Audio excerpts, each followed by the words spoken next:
சலாமும் மேலான கண்மணி நாயகம் ஸல்லல்லாஹு அலைஹி வஸல்லம் அவர்களுக்கும் அவர்களுடைய அடிச்சுவலை பேசாமல் பின்பற்றிய சத்திய சஹாபாக்கள் தாபிஈன்கள் தபஅதாபிஈன்கள் நபியார்கள் ஷுஹதாக்கள் நாதாக்கள் நல்லவர்கள் குறிப்பாக நம் அனைவரின் மீதும் அல்லாஹ்வுடைய அருள் சாந்தி என்றது நிலவரமாக நம்பிக்கைக்குரிய பெருமக்களே அல்லாஹ் நல்லடியார்களே, இஸ்லாம் 5 அடிப்படையான கடமைகளுக்கு இது அமைக்கப்பட்டிருக்கிறது.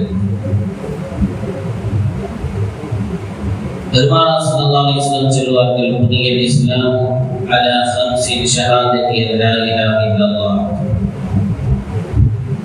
வ இகாமிஸ் ஸலாத்தி வ ஈதாஇ ஸகாத் வ ஸௌமி ரமதான் வல் ஹஜ்ஜி மன் இஸ்ததாஅ இலைஹி சபீலா. 5 கடமைகளின் மீது இஸ்லாம் அமைக்கப்பட்டிருக்கிறது. கலிமா, தொழுகை, நோன்பு, ஸகாத், ஹஜ். இந்த கலிமா, தொழுகை, நோன்பு என்பது எல்லோரும் மீதும் கடமையான ஒன்று. அவர் எப்படிப்பட்டவராக இருந்தாலும் சரி, வசதி படைத்தவராக இருந்தாலும் சரி, பரம ஏழையாக இருந்தாலும் சரி, எல்லோரின் மீதும் தொழுகை என்பது கடமையாக இருக்கிறது. எல்லோரின் மீதும் நோன்பு என்பது கடமையாக இருக்கின்றது. ஆனால் நோன்புக்கும் தொழுகைக்கும் வித்தியாசம் உண்டு. சிலருக்கு விதிவிலக்கு உண்டு. நோன்பில்லை, தொழுகையில் யாருக்கும் எந்த விதிவிலக்கும் இல்லை. ஆனால் அடுத்த கடமை, நோன்புக்கு அடுத்த ஸகாத் என்ற அந்த கடமையை ரப்பல் ஆலமீன் சொல்லுகின்ற பொழுது அல்லாஹ் ரப்பல் ஆலமீன் அது வசதி படைத்தவருக்கு மீது அது கடமையாக ரப்பல் ஆலமீன் ஆக்கி வைத்திருக்கிறார். ஹஜ் என்பதும் வசதி படைத்தவருக்கு மீது ஹஜ் என்பதும் கடமை. வசதி இல்லாதவர்கள் செய்யலாம் என்றால் தாராளமாக செய்யலாம். அது அல்லாஹ்வுடைய ஃபضல், அவங்களுக்கு கிடைத்திருக்கக்கூடிய ஃபضல். ஆனால் ஸகாத் பொறுத்த மாட்டேனே, சதகா என்பது ஏழைகளுக்கு கொடுக்கலாம், பணக்காரர்கள் கொடுக்கலாம். ஸகாத் என்ற அந்த கடமை, அல்லாஹ்வினால் கடமையாக்கப்பட்ட அந்த ஸகாத் என்பது பணக்காரர்களின் மீது மட்டும் கடமையாக ஆக்கப்பட்டிருக்கிறது.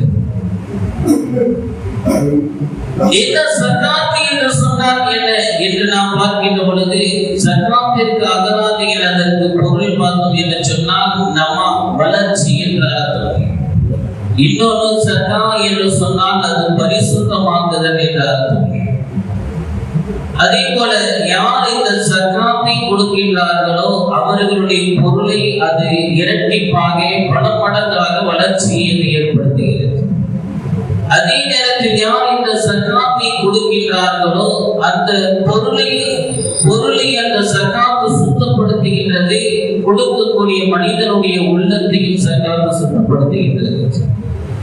எனவேதான் இந்த ஸகாத் என்பதற்கு சுத்தப்படுத்துதல், இரட்டிப்பாக்குதல் என்ற பொருளை அகராதியில் கொடுத்திருக்கிறார்கள். அல்லாஹ் சுப்ஹானஹு வ தஆலா இந்த ஸகாத் என்பதை, ஸகாத்தை அல்லாஹ் ரப்பல் ஆலமீன் கடமையாக்குவதனுடைய நோக்கத்தை ரப்பல் ஆலமீன் சொல்லுகின்ற பொழுது, லிகைலா யகூன தூலத்தும் பைனல் அக்னியாஇ மின்கும், இந்த பொருள் செல்வம் இருக்கின்றது, இது வெறும் பணக்காரர்களுக்கு மட்டுமே சுற்றி கொண்டு இருக்கக்கூடாது. அது எல்லோரிடத்திலும் சேர வேண்டும் என்பதற்காக வேண்டி அல்லாஹ் ஏற்பாடு செய்த ஒரு திட்டம் தான் இந்த ஸகாத். இந்த ஸகாத்தின் மூலமாக ஏழ்மை ஒழிப்பு, வறுமை ஒழிப்பு திட்டத்தை அல்லாஹ் ரப்பல் ஆலமீன் இந்த ஸகாத்தின் மூலமாக ரப்பல் ஆலமீன் சொல்லி தருகிறார்.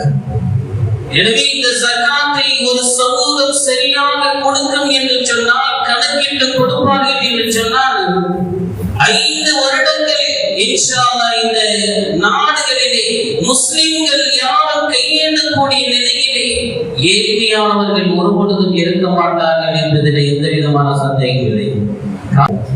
இன்னைக்கு உலகத்துல நாம ஒரு லட்சம் ரூபாய் சம்பாதிக்கிறாரு, 10 லட்சம் ரூபாய் சம்பாதிக்கிறாருன்னா அதுக்கு டாக்ஸி கொடுத்தாரு. சம்பாதிப்பதற்கு டாக்ஸி கொடுக்கணும், அதுக்கு பத்தி செலவு பண்ணி அது வேற விஷயம். ஆனால் ஸகாத்தை பொருத்தமானதே அல்லாஹ் ரப்பல் ஆலமீன் சம்பாதிப்பதற்கு எந்த விதமான டாக்ஸியும் இல்லை. நீ 10 லட்சம் ரூபாய் சம்பாதித்தாலும் சரி, 20 லட்சம் சம்பாதித்தாலும் டாக்ஸி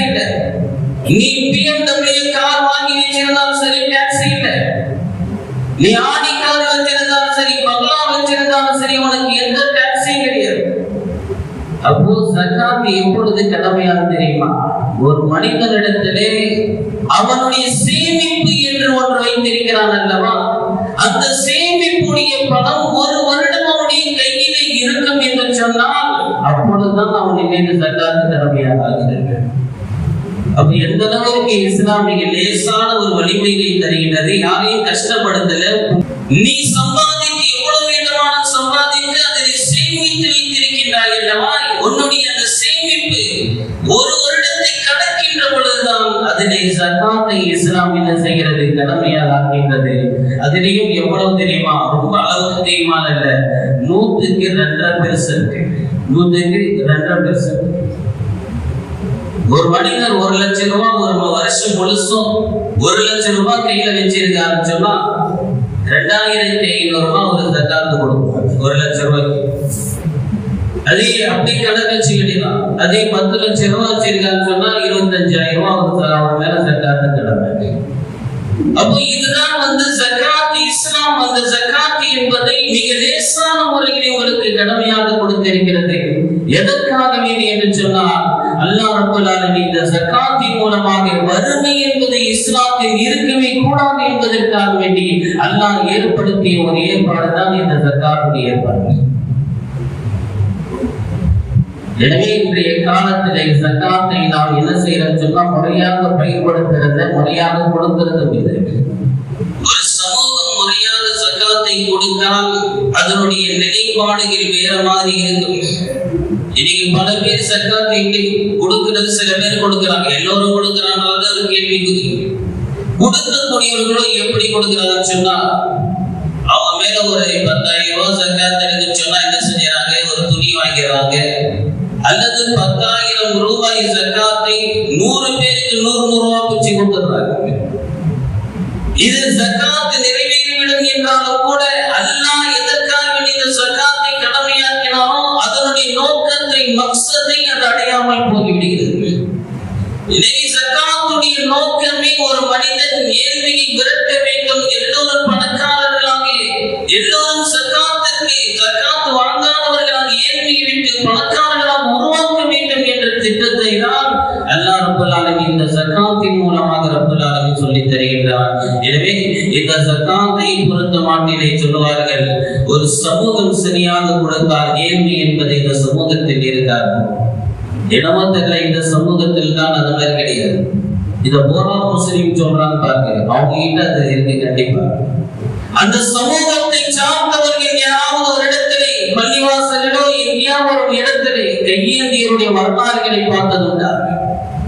இவங்க ரொம்ப ஏழ்மையர்கள் சொன்னா அந்த போரா முஸ்லிம்கள் எது செய்யறாங்களே இல்லையோ ஜகாத்தை முறையாக கணக்கிட்டு கொடுப்பவர்கள், அதிலே குறிப்பாக அவர்களுடைய மஹல்லாவை சார்ந்தவர்கள், ஊரை சார்ந்தவர்கள் யாராவது ஏழ்மையில் இருந்தால் அவர்களுக்கு ஏதாவது தொழில் துறவுகளை ஏற்படுத்தி கொடுப்பார்கள், நல்ல வேலை வாய்ப்புகளை ஏற்படுத்தி கொடுப்பார்கள். இந்த ஜகாத்தின் மூலமாக ஏதாவது பலனடைய வைத்து அந்த மனிதனை அடுத்த 2-3 வருடங்களிலே அவர் ஜகாத்து கொடுக்கக்கூடிய நிலைக்கு அவனை உருவாக்கி விடுவார்கள். ஆனால் இந்த சமூகம் என்ன செய்தால் அந்த மாதிரி செய்யறது இல்லை. அம்ர் இப்னு ஆஸ் ரலியல்லாஹு அவர்கள் மிஸ்ரில் இருந்து உமர் ரலியல்லாஹு அவரிடத்திலே ஜகாத்தினுடைய ஒரு அமௌண்ட் என்ன செய்யறாங்க? மதீனாவுக்கு அனுப்பிச்சு வைக்கிறாங்க. உமர் ரலியல்லாஹு அவர்கள் பதில் கடிதம் எழுதுகின்றார்கள், ஏன் ஜகாத்தை இங்க அனுப்பிச்சு வைக்கிறீங்க? உங்க நாட்டுல இருக்கிறவங்களுக்கு பிரிச்சு கொடுக்கலாம்ல. உடனே அவங்க சொன்னாங்க, இல்ல எங்க நாட்டுல உள்ளவங்க எல்லாம் பிரிச்சு கொடுத்துட்டு மீதி உள்ளதான் உங்களுக்கு அனுப்பிச்சு வைக்கிறது. 2வது வருடங்கள் வருது, ஜகாத்தினுடைய 3/2 பகுதி மதீனாவுக்கு வருது. அதே கேள்வி திரும்ப கேட்கிறாங்க, இல்ல மீதம் தான் உங்களுக்கு அனுப்பி வைக்கிறோம். 3வது வருஷம் ஜகாத் முழுசா எங்க வருதுன்னா மதீனாவுக்கு வருது. இன்னொரு தீனார் கேட்கிறா, என்ன ஜகாத் முழுசா இங்க அனுப்பிச்சு வைக்கிறீங்க, எதுக்கு அவங்களை அனுப்பிச்சு விட்டோம்? அந்த நாட்டுல இருந்து நீங்க ஜகாத்தெல்லாம் வாங்கி இந்த மதீனாவுக்கு அனுப்பிச்சு வைங்க அப்படின்றதுக்கான அனுப்பிச்சு வச்சோம் அப்படின்னு கேட்கும் பொழுது உமர் இப்னு ஆஸ் ரலியல்லாஹு அன்ஹு சொன்னார்கள், இந்த தேசத்திலே ஜகாத்து வாங்கக்கூடிய அளவிற்கு யாரும் இல்லை, எல்லாரும் ஜகாத்து கொடுக்கக்கூடிய அளவிற்கு தகுதி உள்ளவர்களாக ஆகிவிட்டார்கள். எப்படிப்பட்ட ஒரு திட்டத்தை பாருங்க. இஸ்லாம் இந்த திட்டத்தை தான் நமக்கு எடுத்து சொல்லுது. எனவே அது முழுமையாக பைத்துல் மாலின் மூலமாக அது முழுமையாக பயன்படுத்தப்பட்டது. அவர் சமூகமே ஒரு சிறந்த ஒரு சமூகமே உருவாகிறது என்று சொன்னால், உயர்ந்த நிலைக்கு ஒரு சமூகத்தை கொண்டு போக முடியும் என்று சொன்னால் அது இந்த ஜக்காத்தினால் முடியும். இன்னைக்கு ஜக்காத்த பல பேர்கள் பலவிதங்கள் என்ன செய்யறாங்க, தவறான முறையில யூஸ் பண்றாங்க. இன்னைக்கு கஞ்சிக்கு பல பேர் ஜக்காத்து பணத்தை கொடுக்குறாங்க, அந்த ஜக்காத்தை கூட மதரசாவுடைய கட்டுமான பணிக்கு ஜக்காத்து கொடுக்கிறார்கள், ஜக்காத்து கூடாது. பள்ளிவாசலுடைய கட்டுமான பணிக்கு ஜக்காத்து கொடுத்தால் ஜக்காத்து கூடாது. பள்ளிவாசலுடைய இமாம் மஸ்ஜிதுக்கு சம்பளம் கொடுத்தால் அதுவும் ஜக்காத்து நிறைவேறாது. மதரசாவுடைய உஸ்தாதுகளுக்கு நீங்கள் சம்பளமாக கொடுத்தாலும் சரி ஜக்காத்து நிறைவேறாது. எனவே இந்த ஜக்காத்தை நீங்கள் கொடுக்க வேண்டும் என்று சொன்னால் அல்லாஹ் 8 வகையினர்களை குர்ஆனிலே அல்லாஹ் ரப்பல் ஆலமீன் 8 வகையினர்களை அல்லாஹ் ரப்பல் ஆலமீன் வரிசைப்படுத்துகின்றார். ஏழைகள், மிஸ்கீன்கள், அதே போல புதுசாக இஸ்லாத்திற்குள்ளே வரக்கூடியவர்கள், வழிபோக்கர்கள், அதே போல கடன் யார் ரொம்ப கடனில் மூழ்கி இருக்கின்றார்களோ அவர்கள், அதே போல அல்லாஹ்வுடைய பாதையில் போர் செய்யக்கூடியவர்கள், ஜக்காத் பணத்தை வசூல் செய்யக்கூடியவர்கள், இப்படி 8 பேர்களுடைய பட்டியலை அல்லாஹ் ரப்பல் ஆலமீன் என்ன செய்கிறார், பதிவு செய்கிறார். அதுல ஒன்றே விடுதலை ஆவதற்காக வேண்டி, அடிமையை உரிமை விடுவதற்காக வேண்டிய ஜக்காத் பணத்தை பயன்படுத்தலாம். அது இந்த காலத்துல இல்லை. எனவே இந்த 7 பேர்களுக்கு தான் இந்த ஜக்காத்தை கொடுக்க வேண்டும் என்று அல்லாஹ் ரப்பல் ஆலமீன் சொல்கிறார்.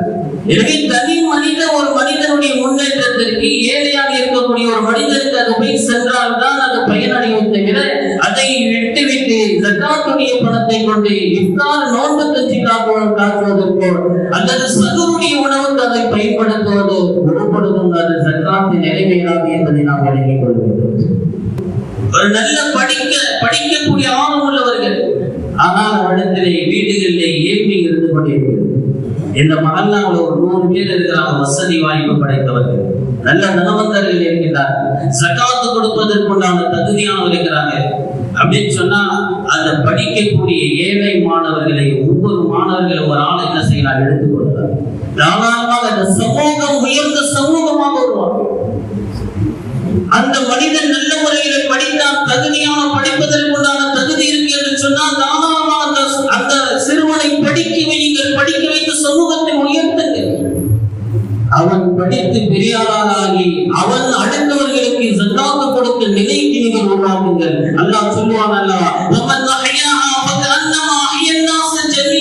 ஏதாவது ஒரு மனிதனை நீங்கள் வாழ வைத்தீர்கள் என்று சொன்னால் ஒரு கூட்டத்தை, ஒரு சமூகத்தை வாழ வைத்தவர்களை போன்றவர்கள் என்பதாக அல்லாஹ் சொன்னான் அல்லவா. அதே போல இந்த ஜக்காத்தை ரொம்ப நோயினால் பீடிக்கப்பட்டவர்கள், அவர்களுக்கும் என்ன செய்யலாம், ஜக்காத்தை நீங்கள் கொடுக்கலாம்.